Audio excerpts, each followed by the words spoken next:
talk about stocks. Why do people make riskier decisions when buying or selling stocks or buying bitcoins? Huh? Exactly, because there is a chance that you could make much more money out of it, right? So, financial profits. Out of luck. Out of luck. Let's avoid using that when we're trying to talk about how it's good for us. All right, what else? Taking risks means you're doing something that you're not used to. Meaning you'll probably be exposed to new surroundings, new environments, you'll be going to different places or taking different classes. In that situation, what can you earn? More experiences. More experiences, new or more. Kind of redundant, right? Experiences, what else? Are you always going to be by yourself as a loner? Sure. Actually, I questioned that once I used the fake examples, but I heard from one of my friends that using a fake examples at writing, then how would the evaluator know? Like, how would he know it's not your actual experience? Your friend probably made a really poor lie. Like, for example, he's like, oh, I've seen a unicorn before. You know, it doesn't make sense. You know what I'm saying? Or I met Leonardo da Vinci before and he turned out to be the smartest guy. You know, like, you can't lie about things that the evaluator can find out about. You know what I'm saying? Yeah, I mean, just make it seem real. Seem real? Yeah, like, it needs to sound real, right? Like, how do you lie and get caught? Like, we're old enough, right? We're gonna be better at life. Show evidence this year. Yeah. So, I always got around, so I'm pretty sure you guys can too. Okay, so today, if you take a look at the thesis or topic, what's the question? Some people avoid taking risks and stick to doing things they know well, while others believe it is necessary to take risks in order to be successful. Okay, so we're talking about the necessity of taking risks, right? Again, your personal philosophy does not matter. Okay, you're gonna start writing with the one or about the one that is easier to come up with reasons for, right? So let's try to come up with reasons together before we get started. Okay, so taking risks and the correlation between that and becoming successful. This is new. The marker is supposed to be new, but can you see it? Usually you gotta, what should I say? You gotta train it first. Better. Taking risks and the relationship with success. Right? So let's say taking risks will help you move forward, right? And make more successes. What could be the reasons? Bro.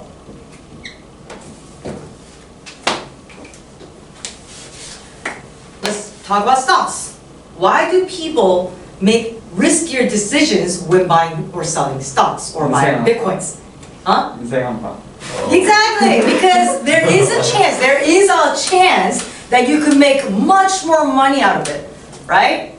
So, financial profits. Out of luck.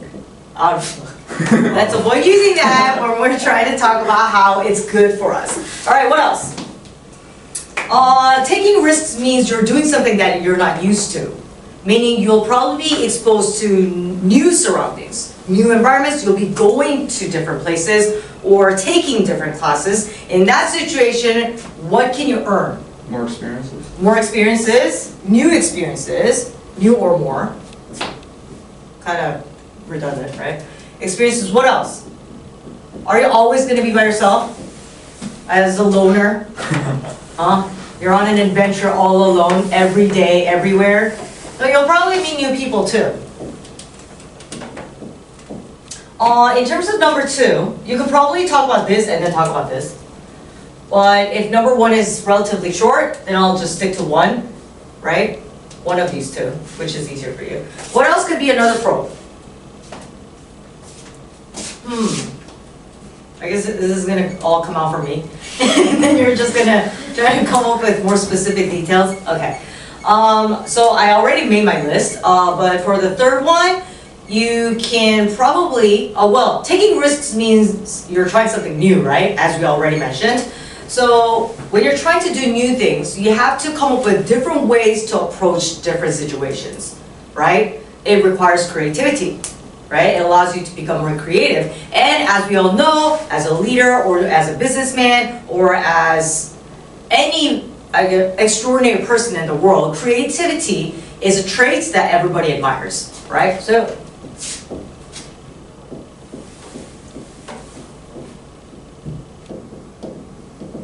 right? So these could be some of the pros, but if there's anything else, go ahead and do that. For example, maybe you were brainstorming for number 3, and suddenly some other idea pops up, but it's not directly related to creativity, but you have a good experience or reason to back that up, then just go with that. Okay, you don't have to stick to these 3. Okay, so now let's talk about the cons. Is this going to be on camera? Hey, assistant, can you check?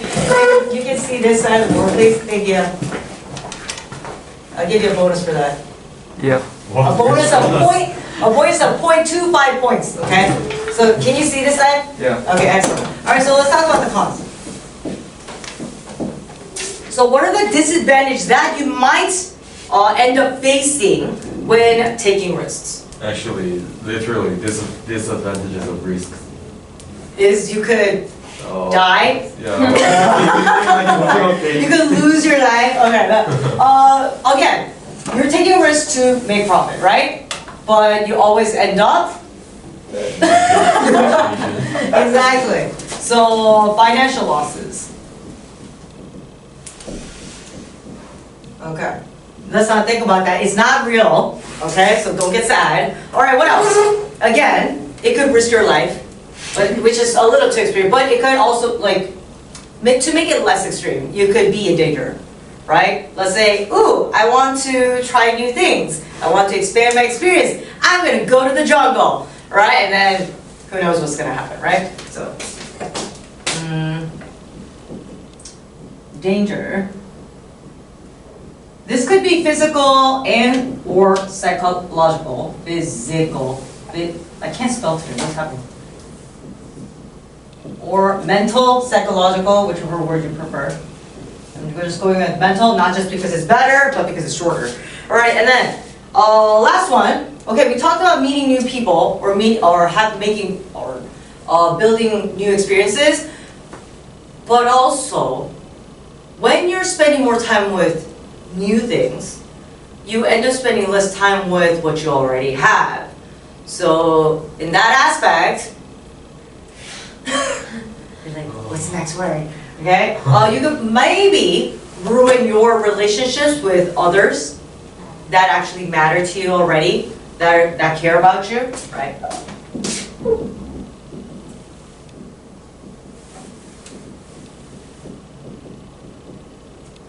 Ruin relationships.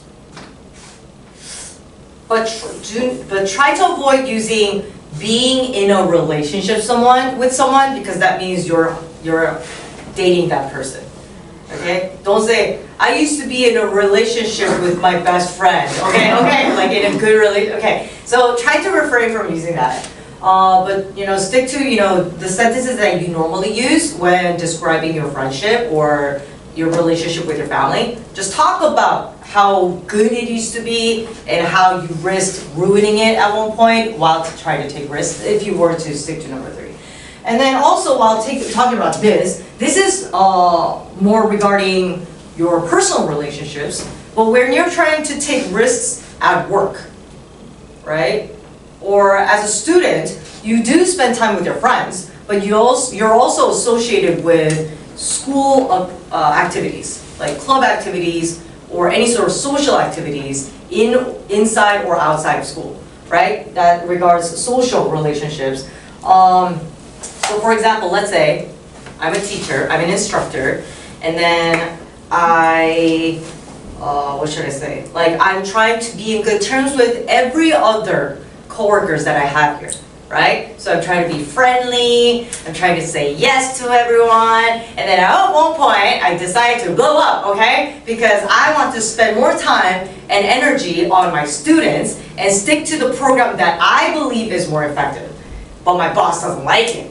But I'm gonna decide to take that risk because I know it's helpful in the long run. Oh. But that could actually ruin my career too. I might get fired, right? So that's something you might want to think about too. And if you want to just include that in number 3, that's fine too. But if you are sure that you can make, if you can distinguish the two very clearly, then you can use 2 different paragraphs to talk about them, okay? So 4 would be ruin your career or destroy your career. It just destroys our life. Actually, the ruining my career is. But I mean, it's okay. You can always find a new job, right? I think actually the 4th reason is included in the be endangering physical and mental well-being. Oh, this one? Yeah.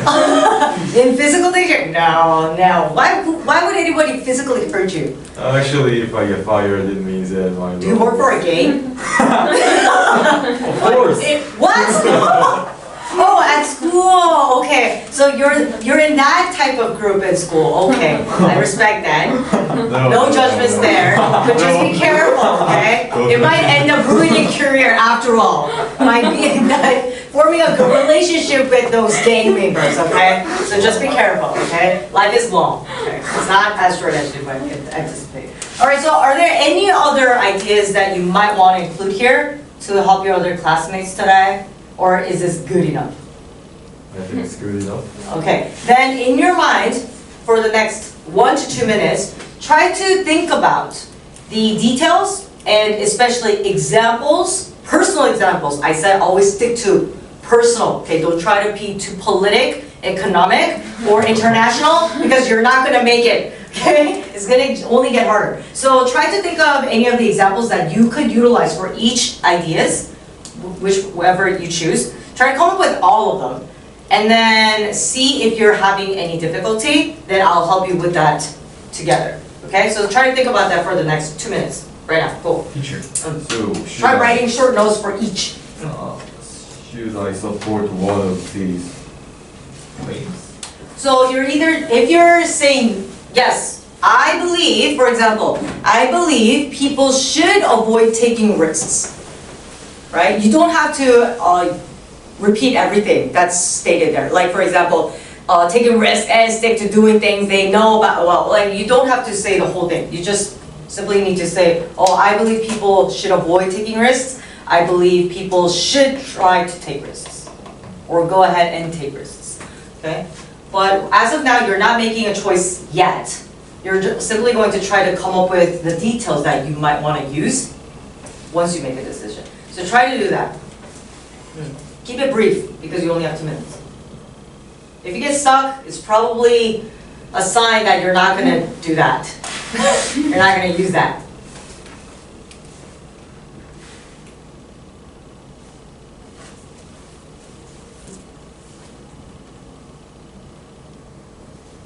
Okay, I'm losing my patience, so I'm going to give you 30 seconds.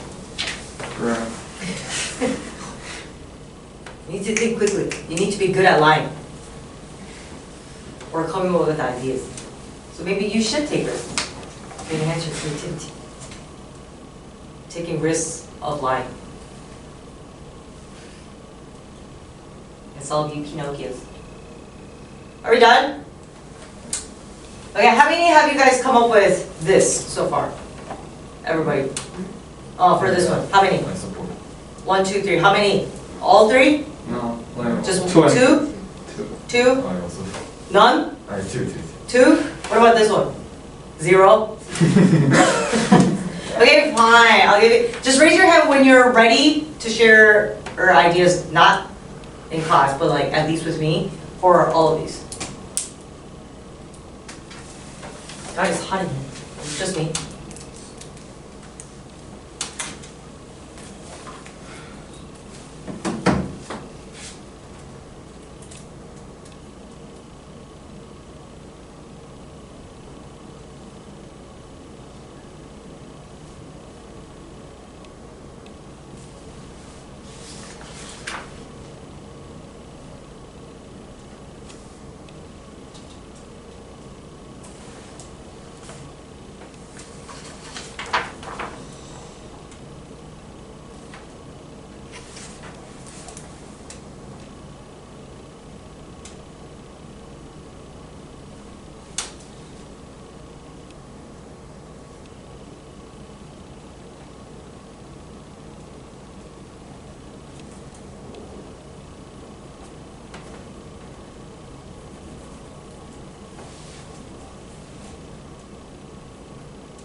Let me know when you're done.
Normally, for independent essays, I'm sure if you try taking any of these, the whole TOEFL test, you know you only get 30 minutes to receive the topic and finish your essay.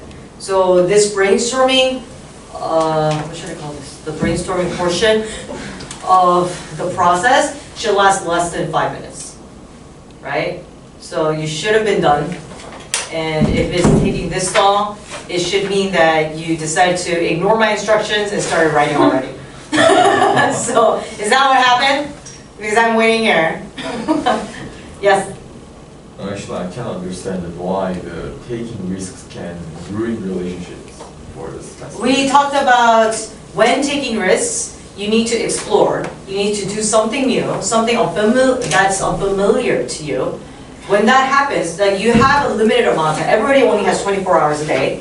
And if you're spending a portion of that time on something else, that means you're spending less time on the things that you used to spend time on.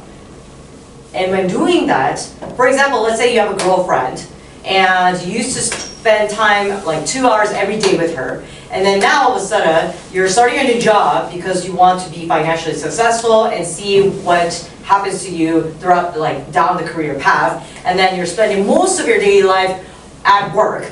So you get to meet her like once a week for 50 minutes. How is she gonna feel? Money can do anything. Oh, but you haven't made that money yet. You're taking that risk. You haven't made that money yet. You believe you will, but it's not happening right now. So you're looking at the whole situation in the long run, but your girlfriend is impatient, right? Same goes for your friends. Let's say you stop hanging out with your like really close friend for the next 3 days. They're gonna get a little upset. Like you've been in that situation, no? Like they're like, why are you so busy these days? Did you make a new best friend? Like what's happening now? Do you have a girlfriend? Do you have a boyfriend? Like what's happening, right? Like unless you have a reasonable explanation, they're gonna think that you've changed. Let's say, okay, fine. Let's say you become an idol. Okay, you're trying to become an idol, and then now you're training to become an idol, so you're spending 18 hours of your day training, and then your friends keep looking for you, but you can't tell them because it's not set in stone yet. And then every time they ask you, where are you going? Where are you going? You can't say anything. And then they're like, you know what? I think this friend doesn't take us seriously anymore, right? We should find somebody else, right? I mean, things like that. Like, things can ruin relationships. Or maybe you're spending too much time with your friends now because you want to make new friends after going to high school, and it's important to you to have a very stable social relationship, right? Like, you don't want to be an outsider, right? Or get bullied. So you need good friends to protect you, but then in return, you're spending less time with your family. And you have to go hang out with your friends on the weekends because they insisted on it. And your parents ask you, hey, we should go camping, this weekend. It's been so long, like, we miss you, son, we miss you, daughter. And you're like, oh, actually, I decided to go bowling with my friends. And then they make this sad face and they're like, okay, this kid is going through adolescence now. Like, he's not the same little, cute little boy or girl. You see what I'm talking about? Like, it might not ruin your relationships, but it will obviously have some sort of negative impact, or not a very positive impact on your former or existing relationships, right? That's what I'm talking about. You don't have to stick to these really extreme expressions. I just put this here to make it easier for you to understand, okay? So, have you made up your mind? Yes or no? Are you gonna choose this or that? This one? What about you?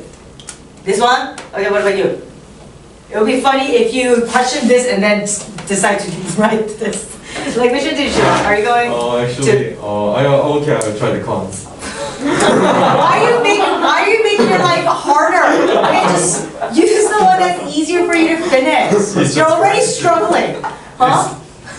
Just for fun? Actually, it's practicing. Oh, so you practice. Yeah, Okay, see? Which means you're a person who would philosophically choose this, but just as for training, you're gonna choose this. Okay, sounds like a plan. Okay, let's go. Okay, so right now it's 1:45.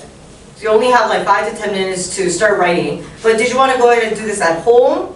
Or do you want to work on this for a couple minutes so that if any questions arise, you can ask me for help? What do you want to do?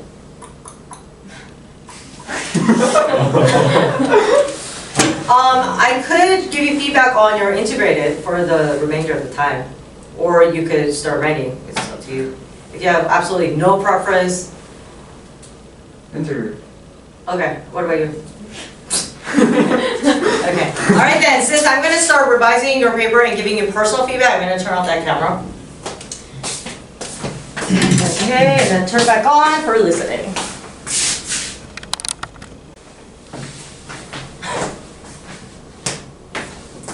Oh. I know. I'm just gonna stare at the camera like this.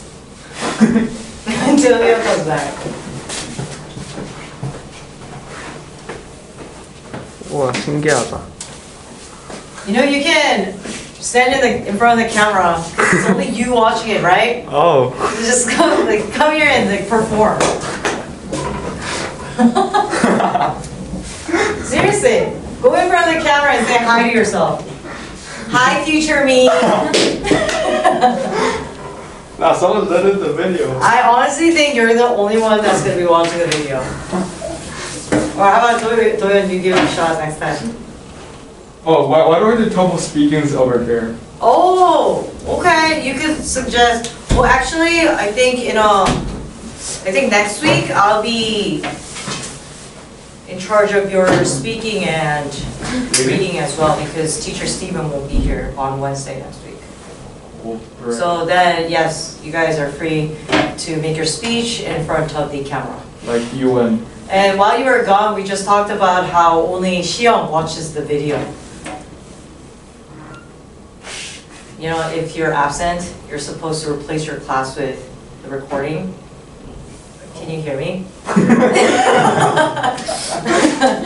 But yeah, he says like there's 0 view count. So it's only him that's watching it. So next time we're gonna do our speeches in front of the camera.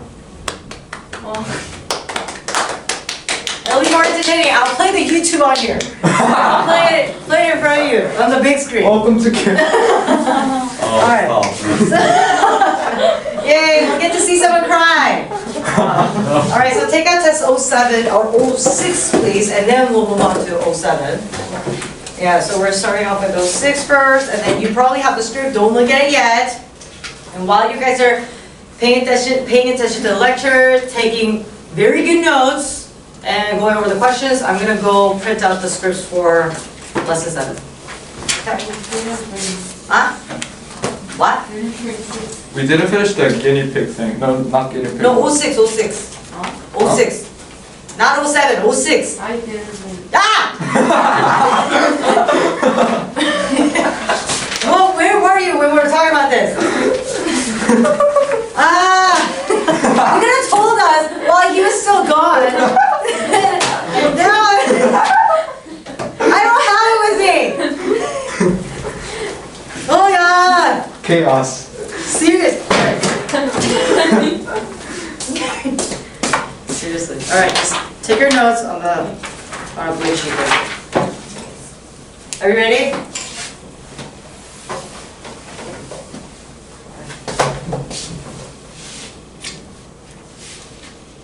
Ready? Lecture in an anthropology class. So, we've been talking about early civilizations, how they developed, and early agriculture. And it's believed that agriculture arose independently in a few areas of the world about 10,000 years ago, and then spread from those areas to the rest of the world. Those cradles of agriculture include the Middle East, China and Southeast Asia, and parts of the Americas. Now, for many years, archaeologists have speculated that agriculture also arose independently in another center too, New Guinea, which is just north of Australia in the South Pacific Ocean. You can see it on this map. So, it had been assumed for a long time that New Guinea, that domesticated plants and animals, the practice of agriculture generally, had been introduced from Southeast Asia about 3,500 years ago, had come south essentially. Then in the 1960s and 70s, research was conducted at sites in New Guinea to explore the possibility of independent agricultural development. But unfortunately, the evidence gathered at that time was inconclusive. For instance, although evidence was found of deforestation, cutting down trees, from at least 7,000 years ago, that is long before we had thought previously, it was unclear whether the forest had been cleared by farmers to plant fields or by hunter-gatherers so they could hunt more easily. And many plant remains, like seeds and fruits, don't preserve well in swampy soils, in humid environments like you often find in New Guinea, so really the proof was limited. But recent research has turned up some pretty convincing support. A group of archaeologists returned to a site that had been previously examined, Cook Swamp, which is in a mountain valley in the highlands of what is now Papua New Guinea. Based on their findings, they identified a succession of phases of agricultural development in the wetlands there, with several of these phases predating the earliest known agricultural influence from Southeast Asia. The site in Cook, they used an array of modern archaeological methods to analyze sediment samples from the soil. From the oldest soil layer, dating back 10,000 years, they found evidence of pits, stake holes, and ditches. Now, these all indicate that crops were being planted. Plants are tied to stakes, and ditches are for drainage, a proof of a very early first phase of agricultural development. The second phase, which they identified from a higher layer of soil, featured regularly distributed mounds. Mounds were constructed to plant crops that can't tolerate very wet soil, such as bananas. Because remember, Cook is a swampy wetland, and bananas wouldn't ordinarily grow well there. And in the layer from Cook's third phase, they found evidence of an extensive network of ditches and drainage channels, indicating a further refinement of wetland cultivation. Because they had more advanced techniques than were available to earlier researchers, the archaeologists also were able to identify actual plant remains, microfossils in the soil from banana plants, and also grains of starch from taro on the edges of stone tools that date from about 10,000 years ago. Finding the taro remains was very important because it meant that it must have been planted there, brought from the lowlands, because taro doesn't grow naturally in the highlands. And as for the bananas, researchers also found a high percentage of fossils from banana plants in sediment samples dating from about 7,000 years ago, proof that bananas were deliberately planted. Because where bananas grow naturally, the concentration of the plant fossils is lower. Bananas don't naturally grow so densely. As a matter of fact, recent genetic research, genetic comparisons of banana species, suggest that the type of banana grown in New Guinea was domesticated there and then brought to Southeast Asia. So, not sure where I'm going with this? Well, usually we expect to see that certain social changes are brought about by the development of agriculture. Structural changes in the society, like rapid population growth, different social classes. But New Guinea, it's largely unchanged. It's remained an egalitarian and rural society. So what does that tell us about the usual assumption? All right, questions What first? is the lecture mainly about? According to the professor, why was the archaeological evidence found? For number 2, you need 2 answers. For number 5, you need 3 answers. I know. What? Number 5, you need 3 answers. Number 2, you need 2 answers. Why there's E at the 5th question? It's Chinese, maybe.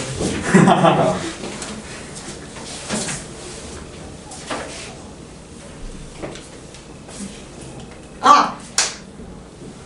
안 갖고. 모르겠네. 난 왜 갔다 온 거야?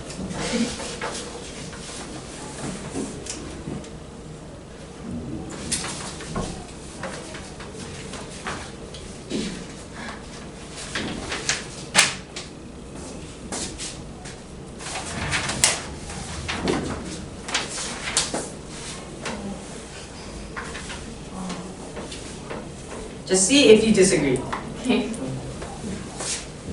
After that, we'll move on to 7 right away.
When you're done, take out the script, if you have it.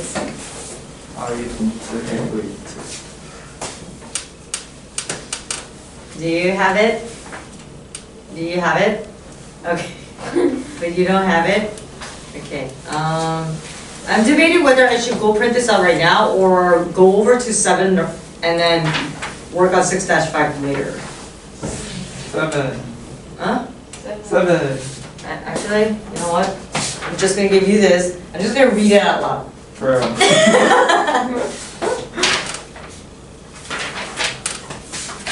I don't think I have it either, so, okay, that's okay. All right, for number 1, the answer is C.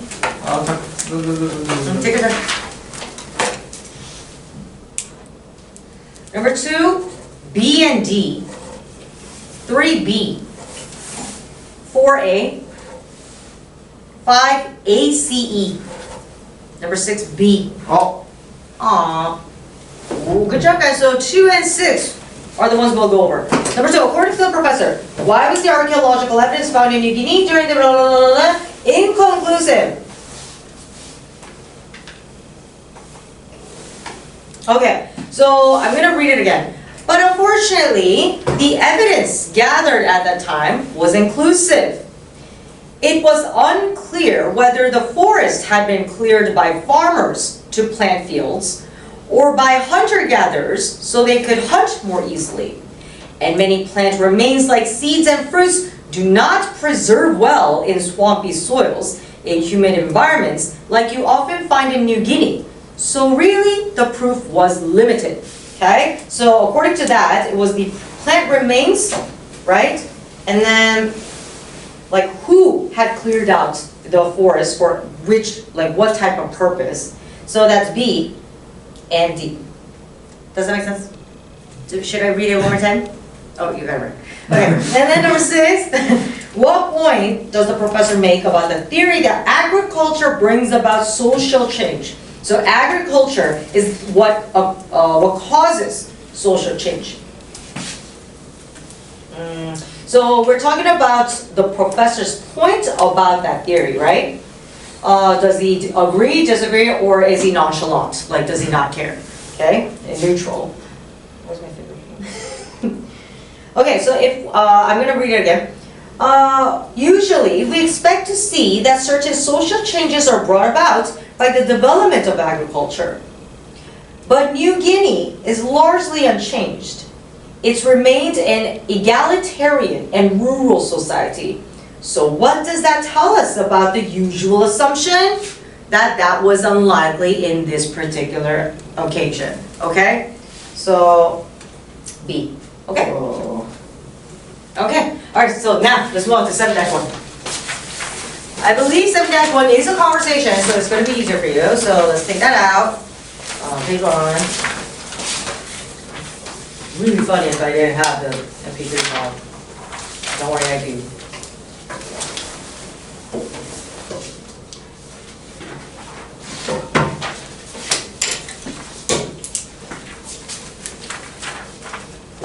Sorry you had to wait. It's a busy time of year. Lots of people mailing packages home. I bet. I'll have to come next week to do that. I'm moving out of my dorm and I'm sending some papers home. Okay, we'll be here. What can I do for you today? Well, my roommate asked me to pick something up for her. I told her I was coming down here. She got this notice saying there was a package to pick up. I guess it was too big to fit into her mailbox. I'm sorry, but I can only give packages to the person who they're addressed to. It's university policy. Really? Could you make an exception? She is my roommate. And I wish I could, but she'll have to come and get it herself. And be sure to tell her to have her student ID card on her.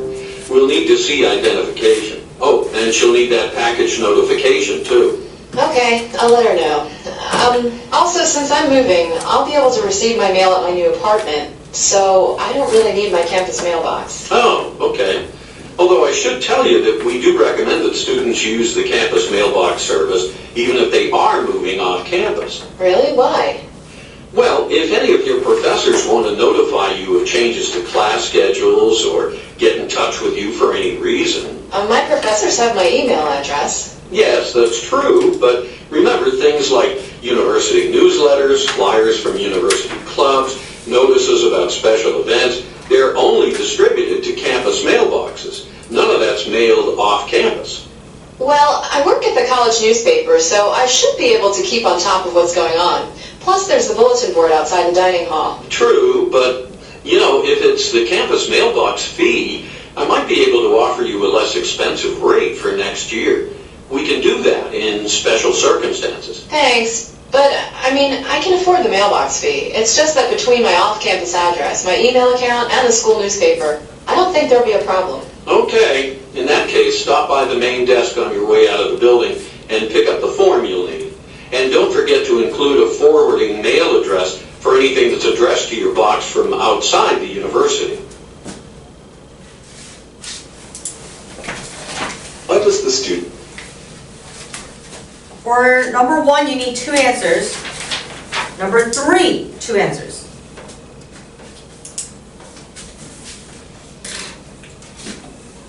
Number 2 needs 2. Number 2, 1, 4, 1, 5, 1.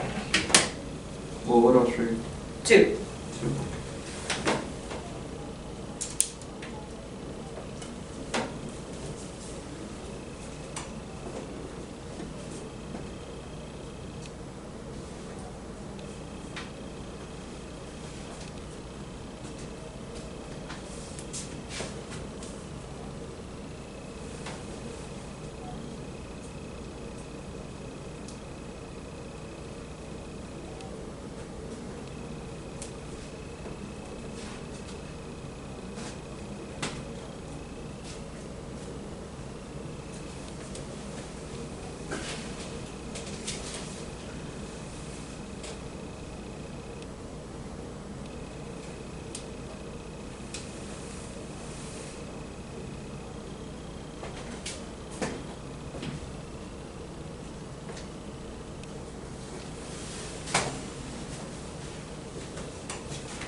Are you ready for number 5? Number 5 is the student's comment saying, my professors have my email address. My professors have my email address.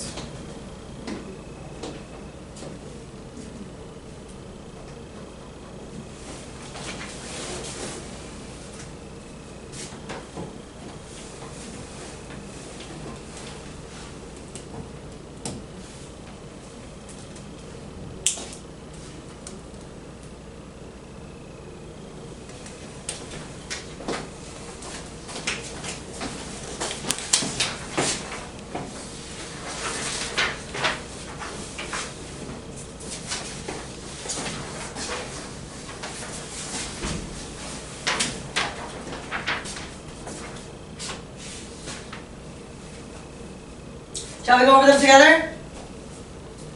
Yes. Okay. All right. Number 1, the answers were 2 of them, right? A and D. 2B. 3BC. 4A. 5D. What should we go over? Number 1 and 4. Okay, 1 and 4. For number 1, why does the student go to see the man? So if you look at the very first highlight at the top, my roommate asked me to pick something up for her, so she's trying to get something for her roommate, and then while she's there, she's asking a question.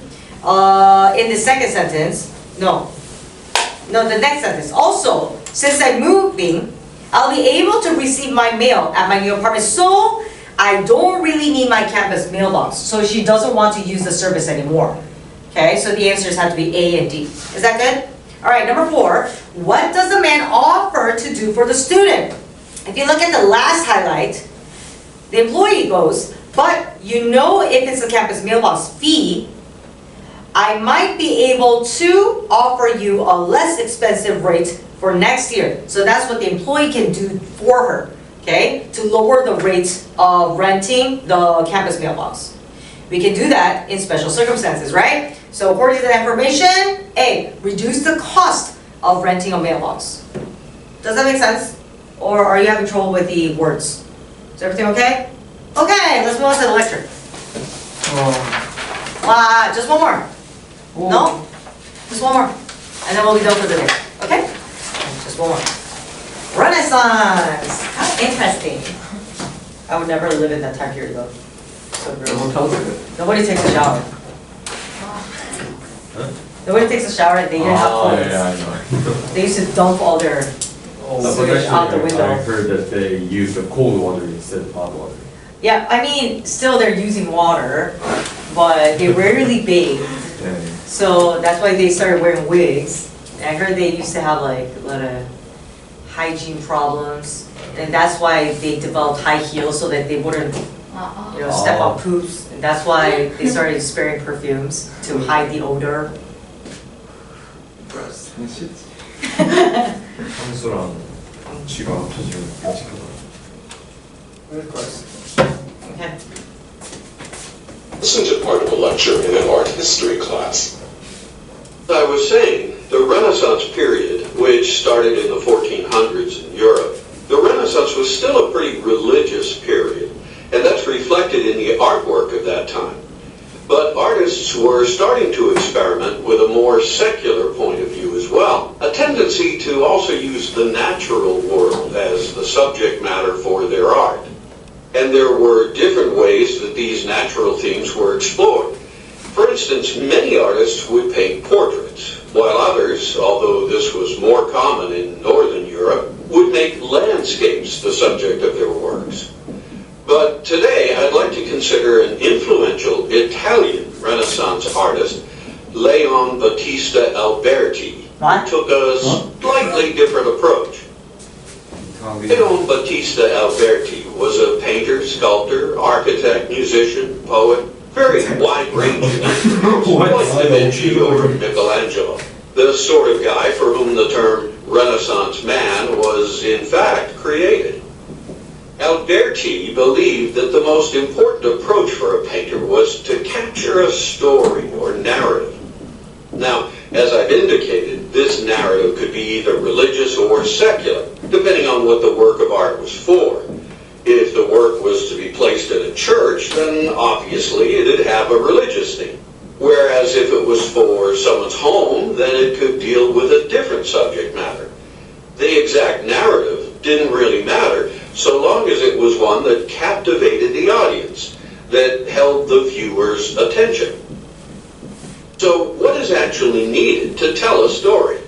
Well, Alberti needed characters, right? Human figures. And he wanted to represent them as realistically as possible to capture the viewer's attention.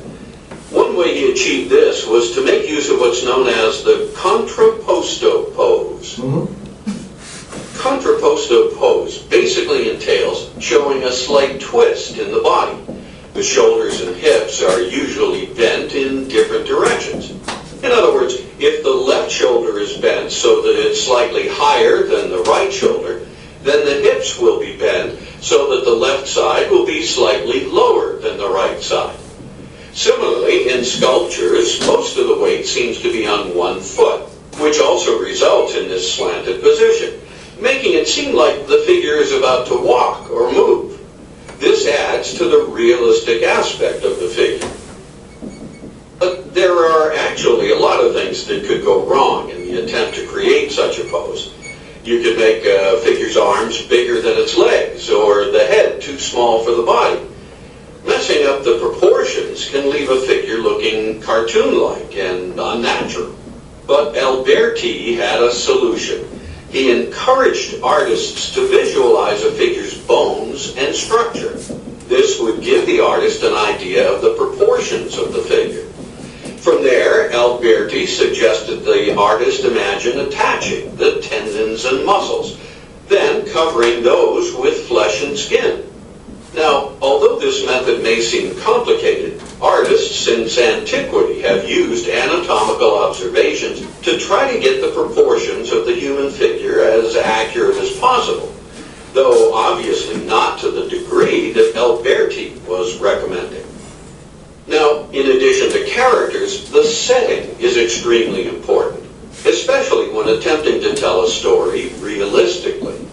Renaissance Renaissance artists essentially needed to create a three-dimensional scene on a two-dimensional surface. They accomplished this by the use of perspective, a relatively new idea for artists at the time. In particular, the type of perspective that Alberti advocated was called linear one-point perspective. In fact, Alberti was one of the artists who developed the geometry behind linear one-point perspective. Linear perspective basically consists of drawing straight lines that extend from the forefront of the painting into the background. Lines that seem to be parallel to each other, but which actually converge on a single point in the horizon, called the vanishing point.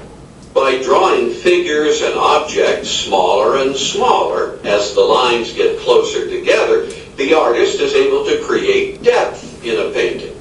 This gives the illusion of a third dimension and makes the work of art more realistic. What is the lecture mainly about?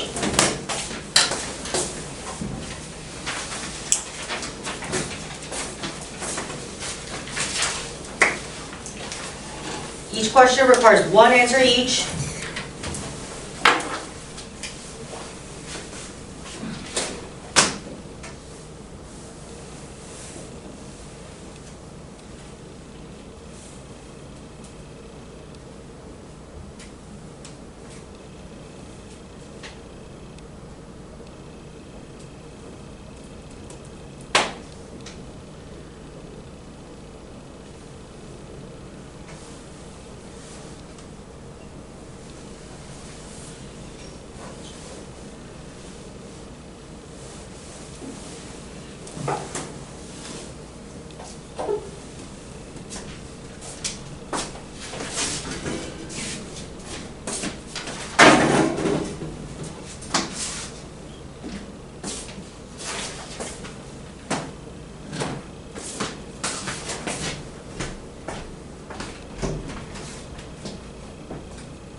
let's check our answers. Number 1 was C, 2D,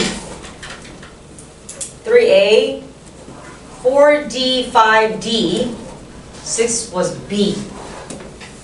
Okay, so let's look at the back side of the script that I gave you earlier.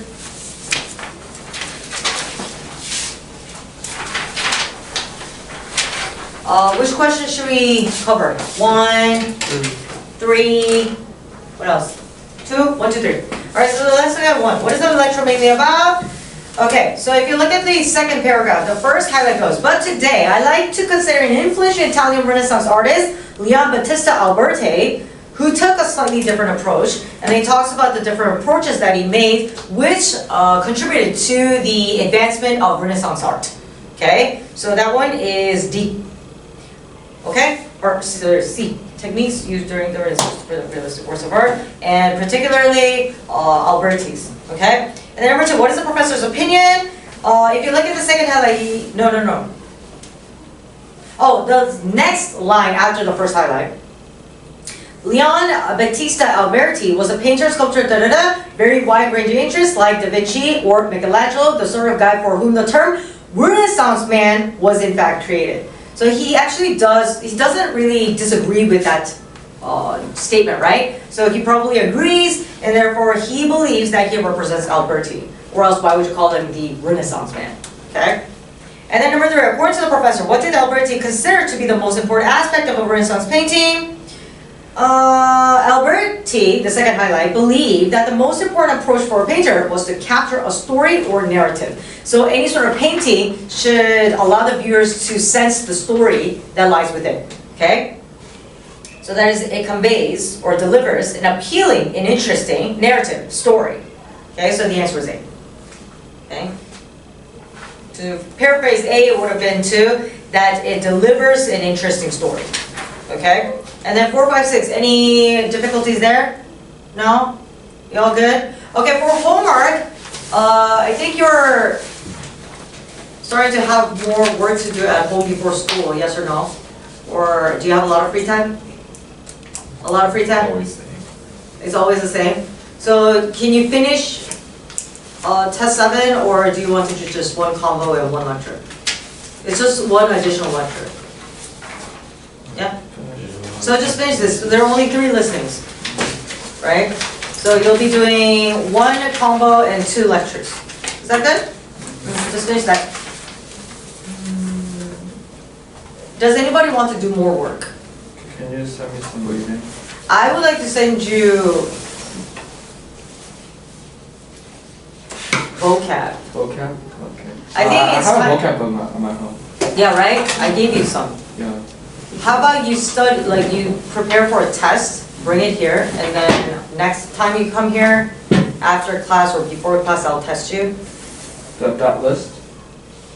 or the book that you have, Okay. whichever you want. But it should be more than 200 words. Yeah? Do that. Because in order to improve your reading and listening, in the end, you have to go over more vocabulary and understand them, especially for vocab questions. How are the levels of vocab when you were taking the actual test? I think it was also not that hard. It was okay? Yeah. So you don't think vocabulary would be a problem? I think like the questions I usually get wrong is not mainly on vocabulary. It's Okay, on other then- things. Okay, then what other questions did you want then, instead? Like I think I need to work on like the detail, like what is it? Of reading? Yeah, on reading like detailed questions and something like the summary ones at the end. Oh, okay. I don't know what you got last time, so how about you come to me after your last class here? Come see me, and then we'll figure out what you need. What will we have? But wait, what time do you leave here, 5? Yeah, 5. Okay. So it'll be my break time from my other class.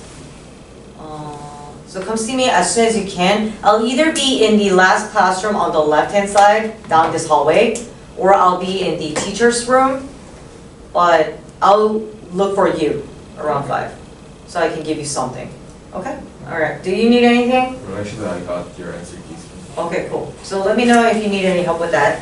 You probably are too busy with vocab already. Okay? So that's it for today. I'll leave your break. Ooh, gee. 곧 생겼으면 가야 될 것 같아요. Oh, okay. Yeah. I'll let the other teachers know.